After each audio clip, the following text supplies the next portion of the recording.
નમસ્કાર, દૂરદર્શન સમાચારમાં આપનું હાર્દિક સ્વાગત છે। શરૂઆત કરી મુખ્ય સમાચારોથી। જમ્મુ કાશ્મીરના પુલવામા ખાતે ભીષણ અથડામણમાં હિજબુલ મુજાહિદ્દીનના 2 આતંકવાદીઓ ઠાર, એક સેના કમાન્ડર અને એક જવાન શહીદ। ભારતીયોને રોજગારી, આરોગ્ય અને શિક્ષણ આપવાના પ્રધાનમંત્રી નરેન્દ્ર મોદીના પ્રયત્નો બિરદાવતા રાષ્ટ્રપતિ બરાક ઓબામા પ્રધાનમંત્રી સાથે મન કી બાતમાં સંયુક્ત સંબોધન।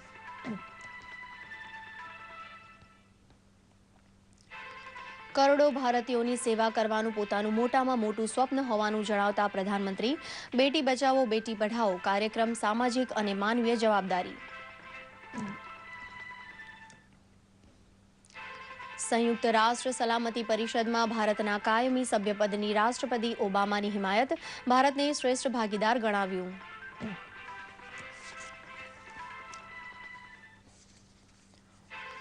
યુવા પેઢીને ગાંધી ચીધિયા માર્ગે વાળવા અમદાવાદના નવજીવન પ્રેસ દ્વારા નવતર પ્રયોગ 29મીથી શરૂ કરાશે કર્મ કેફેટેરિયા। ચા કોફીની ચુસ્કી સાથે માણવા મળશે ગાંધી સાહિત્ય। સમાચાર વિગતવાર જોઈએ। જમ્મુ કાશ્મીરના પુલવામા ખાતે 2 આતંકવાદીઓ સાથે થયેલી અથડામણમાં ભારતીય સેનાના એક અધિકારી અને પોલીસકર્મી શહીદ થઈ ગયા હતા। સાથે જ જવાનોએ 2 આતંકવાદીઓને પણ ઠાર કર્યા હતા। ત્રાલના મિંડોરા ગામમાં આ અથડામણ થઈ હતી, જેમાં 42 રાષ્ટ્રીય રાઇફલ્સના કર્નલ M.N. રાય અને એક પોલીસકર્મી શહીદ થઈ ગયા હતા। M.N. રાયને આ ગણતંત્ર દિવસે વીરસા પુરસ્કારથી સન્માનિત કરવામાં આવ્યા હતા। આ અથડામણમાં એક ભારતીય સૈનિક ગંભીર ઇજાગ્રસ્ત પણ છે। સેનાના રાષ્ટ્રીય રાઇફલ્સના જવાનોએ સ્થાનિક પોલીસની મદદથી હિઝબુલ મુજાહિદ્દીનના આતંકવાદીઓ અંગેની જાણકારી મળતા તેમને પકડવા માટે અભિયાન શરૂ કર્યું હતું। ઘટના સ્થળે પોલીસને મોટી માત્રામાં હથિયાર અને દારૂગોળો પણ મળી આવ્યો છે। ગઈકાલે આકાશવાણી પર પ્રસારિત થયેલા મન કી બાત કાર્યક્રમમાં દુનિયાની સૌથી જૂની લોકશાહીના વડા રાષ્ટ્રપતિ બરાક ઓબામા અને દુનિયાની સૌથી મોટી લોકશાહીના વડા પ્રધાનમંત્રી શ્રી નરેન્દ્ર મોદીએ સંયુક્ત સંબોધનમાં જાણે પોતાના હૃદયને ખુલ્લા કર્યા હતા। પ્રસ્તુત છે ન્યૂઝ ડેસ્કનો અહેવાલ। વિશ્વની 2 સૌથી મોટી લોકશાહી ધરાવતા દેશોના વિશ્વ નેતાઓએ લોકો સાથે સીધો સંવાદ કર્યો। તે પળો ઐતિહાસિક રહી। સંવાદનું માધ્યમ રેડિયો હતું। કાર્યક્રમના શ્રોતા માત્ર ભારતીયો જ નહોતા, પરંતુ અનેક દેશોમાં મન કી બાતનું પ્રસારણ થયું હતું। બરાક ઓબામાને ઓલ ઇન્ડિયા રેડિયોના પ્લેટફોર્મ પર નિમંત્રણ આપવાનો વિચાર પ્રધાનમંત્રી નરેન્દ્ર મોદીનો હતો અને તે વિચારનો અમલ પણ યોગ્ય રીતે કર્યો હતો। પ્રધાનમંત્રી મોદી અને તેમના પ્રયાસોની બરાક ઓબામાએ પણ પ્રશંસા કરી હતી। People are very excited in the United States about the energy that Prime Minister Modi is bringing to efforts in this country to reduce extreme poverty and lift people up, to empower women, to provide access to electricity. ઓબામાએ નમસ્તેથી શ્રોતાઓનું અભિવાદન કરીને સરકાર દ્વારા તેમને ખાસ સન્માન અપાયું તે બદલ પ્રધાનમંત્રીનો આભાર માન્યો હતો। પ્રધાનમંત્રી જાતે જ શ્રોતાઓ દ્વારા ઓબામાને પૂછાઈ રહેલા પ્રશ્નમાં સહભાગી બની રહ્યા હતા। બંને નેતાઓ શ્રોતાઓ તરફથી પૂછાઈ રહેલા પ્રશ્નોના ઉત્તરો હૃદયથી આપી રહ્યા હતા। લુધિયાણાની હિમાનીએ પૂછ્યું હતું કે તમે કદી વિચાર્યું હતું કે તમે આજે જે છો તે તમે બની શકશો? The same is true for me. When I first went to the White House, I stood outside that same fence and looked in, and I certainly did not imagine that I would ever be visiting there, much less living there. मैंने जीवन में कभी कुछ भी बनने का सपना देखा नहीं था। आज भी कुछ बनने के सपने दिमाग में है ही नहीं, लेकिन कुछ करने के जरूर हैं और भारत माता की सेवा करना, 125 करोड़ देशवासियों की सेवा करना, इससे बड़ा सपना क्या हो सकता है। બંને નેતાઓએ જણાવ્યું હતું કે આજના યુવાનો વૈશ્વિક નાગરિકો બની ચૂક્યા છે। When I look at this generation that's coming up, they're exposed to the world in ways that you and I could hardly imagine. They have the world at their fingertips, literally. They can, using their mobile phone, get information and images from all around the world. And that's extraordinarily powerful. एक जमाने में खास करके communist विचारधारा से प्रेरित लोग थे, वे दुनिया में एक आह्वान करते थे और वो कहते थे, workers of the world unite, दुनिया के मजदूर एक हो जाओ।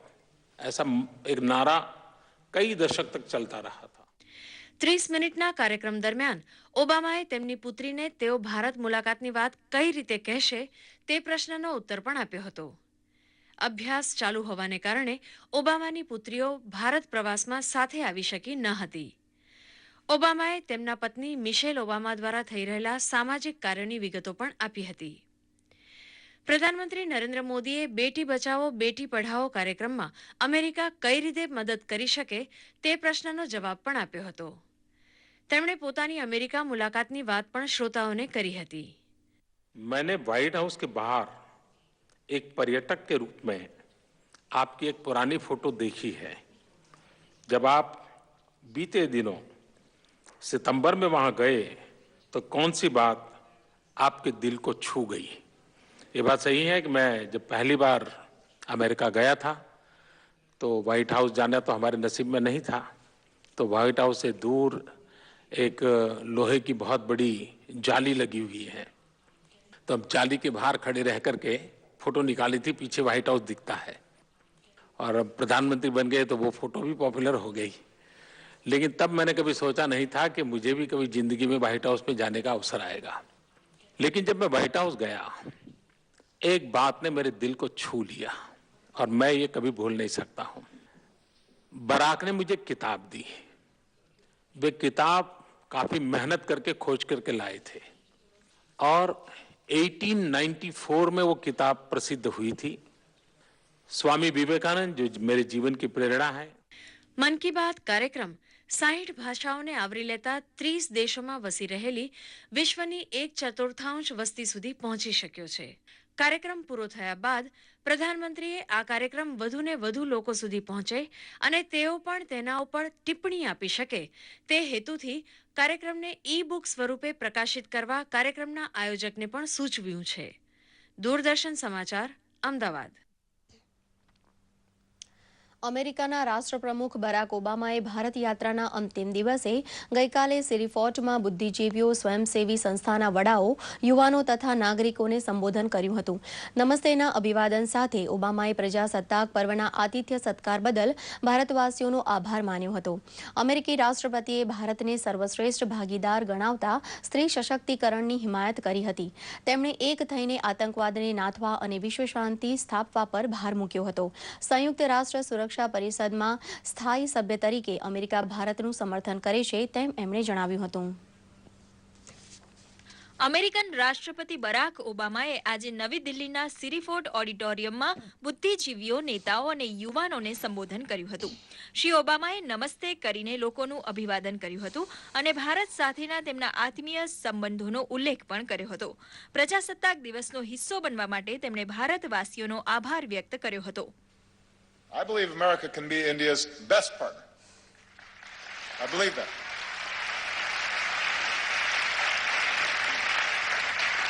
Of course, only Indians can decide India's role in the world, but I'm here because I'm absolutely convinced that both our peoples will have more jobs and opportunity, and our nations will be more secure, and the world will be safer and a more just place when our two democracies, the world's largest democracy, the world's oldest democracy, stand together.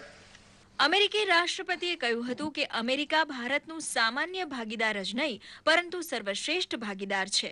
તેમણે જણાવ્યું હતું કે આપણે સાથે મળીને આતંકવાદ વિરુદ્ધ લડવું પડશે અને એક થઈને વિશ્વ શાંતિ સ્થાપવા પરિવર્તન લાવવું પડશે. રાષ્ટ્રપતિ ઓબામાએ એક મશહૂર હિન્દી ફિલ્મનો ડાયલોગ બોલીને ઉપસ્થિત લોકોને મંત્રમુગ્ધ કર્યા હતા. સિરીફોર્ટ ઓડિટોરિયમમાં પોતાના સંબોધન બાદ રાષ્ટ્રપતિ બરાક ઓબામાએ ત્યાં ઉપસ્થિત લોકો સાથે મુલાકાત કરી હતી. ઉપસ્થિત મેદનીએ અમેરિકાના રાષ્ટ્રપતિને પોતાની વચ્ચે જોઈને ખૂબ જ આનંદ વ્યક્ત કર્યો હતો.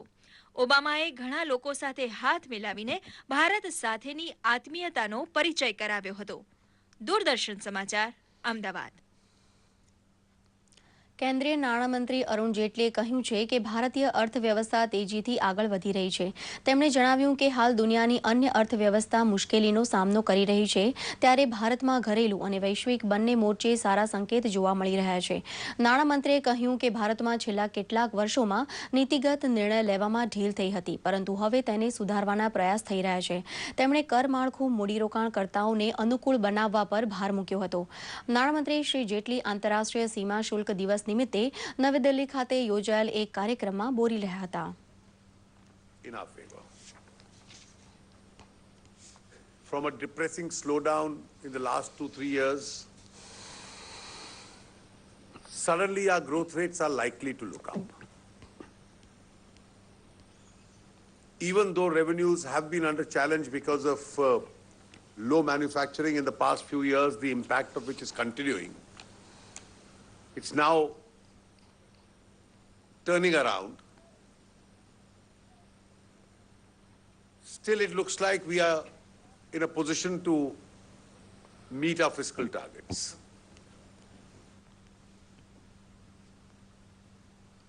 દિલ્હી ચૂંટણી પંચે આમ આદમી પાર્ટીના સંયોજક અને ઉમેદવાર અરવિંદ કેજરીવાલની એ ટિપ્પણીને ખૂબ જ ગંભીરતાપૂર્વક લીધી છે, જેમાં તેઓએ ભાજપ અને કોંગ્રેસ જો પૈસા આપે તો તેને લઈ લેવાનું, પણ વોટ આમ આદમી પાર્ટીને આપે તેવું જણાવ્યું છે. ચૂંટણી પંચે મંગળવારે કેજરીવાલને ભવિષ્યમાં આ પ્રકારના નિવેદનથી બચવાનો નિર્દેશ આપ્યો છે. સાથે જ આ નિર્દેશનો તોડતા કડક કાર્યવાહીની પણ ચેતવણી આપી છે. દિલ્હીમાં 7 ફેબ્રુઆરીએ યોજાનારી વિધાનસભાની ચૂંટણીને ધ્યાને રાખીને કોંગ્રેસ ઉપાધ્યક્ષ રાહુલ ગાંધીએ ચૂંટણી પ્રચાર કર્યો હતો. ગઈકાલે દિલ્હીમાં નીકળેલી ચૂંટણી રેલીમાં રાહુલ ગાંધી સાથે દિલ્હી કોંગ્રેસના પ્રદેશ અધ્યક્ષ અરવિંદસિંહ લવલી, પૂર્વ સાંસદ રમેશકુમાર અને કાલકાજી વિધાનસભા ક્ષેત્રના ઉમેદવાર સુભાષ ચોપડા પણ ઉપસ્થિત રહ્યા હતા. તો આ તરફ ગુજરાત પ્રદેશ કોંગ્રેસ સમિતિએ નર્મદા મામલે ભાજપ સરકાર પર પ્રહાર કર્યો હતો. કોંગ્રેસના પ્રદેશ પ્રવક્તા મનીષ દોશીએ સરકાર પાણીના નામે પ્રજાના જીવન સાથે છેતરપિંડી કરી રહી છે અને સરદાર સરોવર ડેમની કામગીરીની નિષ્ફળતા છુપાવવા સરદાર સાહેબની પ્રતિમાનું ગાણું ગાવાનો આરોપ મૂક્યો હતો. ગાંધી વિચારધારાથી યુવાનો પ્રેરાય અને ગાંધી ચિંધ્યા માર્ગે આગળ વધે તે હેતુથી અમદાવાદમાં એક નવતર પ્રયોગ કરવામાં આવી રહ્યો છે. મહાત્મા ગાંધી સ્થાપિત નવજીવન પ્રકાશ મંદિરમાં નવનિર્મિત સત્ય આર્ટ ગેલેરી, કર્મ કાફે અને નવજીવન સેન્ટર ફોર સસ્ટેનેબલ ડેવલપમેન્ટનો શુભારંભ ગાંધી નિર્વાણ દિનની પૂર્વ સંધ્યાએ તારીખ 29મી જાન્યુઆરીએ કરવામાં આવશે. કર્મ કેફેટેરિયામાં 50થી વધુ લોકોનો સમાવેશ થઈ શકે તેવું આયોજન કરવામાં આવ્યું છે. આ જગ્યાએ ગાંધીજીના પુસ્તકો સાથે ગાંધીજીની અલગ અલગ પ્રતિમા પણ મૂકવામાં આવી છે, તેમ નવજીવન ટ્રસ્ટના MD વિવેક દેસાઈએ જણાવ્યું હતું. तो वही एक रीज़न था कि हमने ये एक सोच आई और इस सोच को हमने आगे बढ़ाया. મહેસાણા જિલ્લાના વિસનગર તાલુકાના કાંસા ખાતે પાણી પુરવઠા મંત્રી વિજય રૂપાણી 1 કરોડ 32 લાખ રૂપિયાના લોકોપયોગી કામોનું ખાતમુહૂર્ત અને લોકાર્પણ કર્યું હતું. પાણી પુરવઠા વિભાગ વાસ્મો દ્વારા સેક્ટર રિફોર્મ યોજના હેઠળ 2 વર્ષ સુધી વિસનગર તાલુકામાં કુલ 14 ગામોના 288 કરોડ 30 લાખ રૂપિયાના કામો મંજૂર કરવામાં આવ્યા હતા, જે પૈકી કાંસા ગામ ખાતે પાઇપલાઇન, ઊંચી ટાંકી, પંપ રૂમ તેમજ પમ્પિંગ મશીનના કામોનું લોકાર્પણ કરવામાં આવ્યું. આ કામ લોક ભાગીદારીથી કરવામાં આવ્યું, જેમાં લોક કાળા રૂપે 13 લાખ દાતાઓએ યોગદાન આપ્યું હતું. મંત્રી વિજય રૂપાણીએ આ પ્રસંગે જણાવ્યું કે સમગ્ર ઉત્તર ગુજરાતમાં લોકોને પાણીની ક્યારેય તકલીફ ના પડે તે માટે સરકાર પ્રયત્નશીલ છે. આ પ્રસંગે રાજ્યસભાના પૂર્વ સાંસદ નટુભાઈ ઠાકોર, ધારાસભ્ય ઋષિકેશ પટેલ, જિલ્લા તાલુકા પ્રમુખો સહિત અગ્રણીઓ હાજર રહ્યા હતા. અને અંતમાં મુખ્ય સમાચાર પર એક નજર.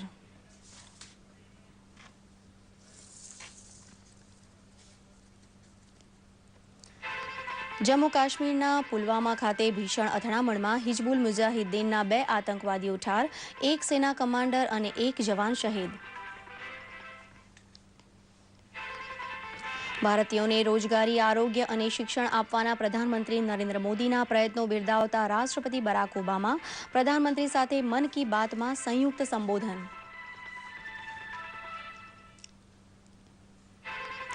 કરોડો ભારતીયોની સેવા કરવાનું પોતાનું મોટામાં મોટું સ્વપ્ન હોવાનું જણાવતા પ્રધાનમંત્રી, બેટી બચાવો બેટી પઢાઓ કાર્યક્રમ સામાજિક અને માનવીય જવાબદારી.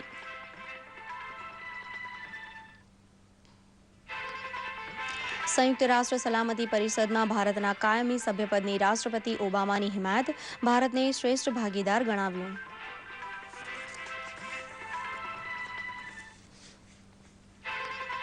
અને યુવા પેઢીને ગાંધી ચિંધ્યા માર્ગે વાળવા અમદાવાદના નવજીવન પ્રેસ દ્વારા નવતર પ્રયોગ. 29મીથી શરૂ કરાશે કર્મ કાફેટેરિયા. ચા કોફીની ચુસ્કી સાથે માણવા મળશે ગાંધી સાહિત્ય.